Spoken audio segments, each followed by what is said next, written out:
नमस्कार मंडळी. करायला गेले एक आणि झाली भन्नाट रेसिपी.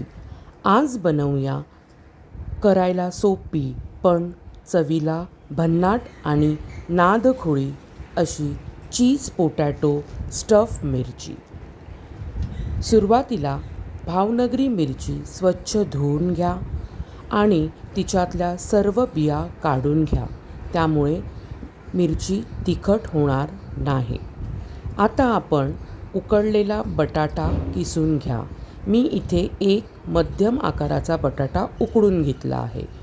त्यात मीठ, ओवा, हळद, लाल तिखट आणि आले लसूण मिरची कोथिंबीर पेस्ट घातलेली आहे. हे सर्व मसाले एकत्र छान मिक्स करून घ्या. आता चीजचे उभे काप केलेले क्यूब्स घेतलेले आहेत. ते तुम्ही तुमच्या आवडीने स्क्वेअरमध्येही घेऊ शकता किंवा लांबट लांबट देखील कापून घेऊ शकता. पण आपण मिरचीत भरणार आहोत म्हणून इथे मी उभे चीजच्या क्यूब्सचे उभे काप करून घेतलेले आहे. हे चीजचे क्यूब्स ऑप्शनल आहेत, पण मी इथे चीजी पोटॅटो स्टफ मिरची माझ्याकडे मी केली म्हणून मी चीज वापरला आहे. तुम्ही याच्यामध्ये पनीर देखील वापरू शकता. आता चीजचे जे उभे काप केलेले क्यूब्स आहेत ना, ते आपण या बटाट्याच्या सारणात चीज ठेवून त्याला कटलेटसारखा आकार देणार आहोत, म्हणजे उभट असा आकार देणार आहोत. हे सर्व करून झाले की तुम्ही ते थोडा वेळ 10-5 मिनटासाठी फ्रीजमध्ये सेट होण्यासाठी देखील ठेवून घेऊ शकता, कारण का ते सेट झाल्यावर मिरचीमध्ये स्टफ करण्यासाठी सोयीस्कर जातं. आता बॅटरसाठी एका भांड्यात 1 वाटी बेसन, त्यात पाव वाटी तांदळाचे पीठ घेऊया. त्याच्यात चवीनुसार तुम्ही मीठ घ्या.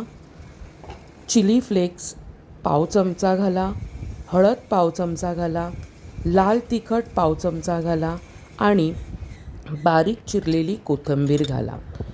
मी इथे कुठल्याही प्रकारच्या सोड्याचा वापर केलेला नाही आहे. पीठ चांगलं छान असं सरसरीत फेटून घ्या, म्हणजे मिरची तळल्यावर कुरकुरीत होण्यास मदत येईल. कुठल्याही प्रकारचा सोडा वापरण्याची गरज नाही. आता मिरचीमध्ये चीज पोटॅटो स्टफिंग भरून घ्यायचं आहे. या सर्व भरलेल्या मिरच्या एकत्र भरून बाजूला ठेवून घ्या.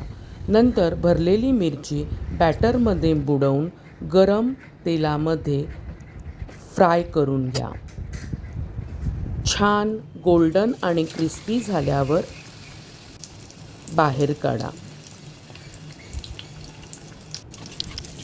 व्यवस्थित उलटपलट करून चारही बाजूने मिरची छान गोल्डन ब्राऊन कलरची फ्राय करून घ्या. तयार आहे कुरकुरीत चीज पोटॅटो स्टफ मिरची. रेसिपी आवडली असेल तर व्हिडिओला लाईक करा, शेअर करा आणि मला कमेंट करायला विसरू नका. आणि सर्वात महत्त्वाचे, आपल्या या चॅनलला सबस्क्राईब करा.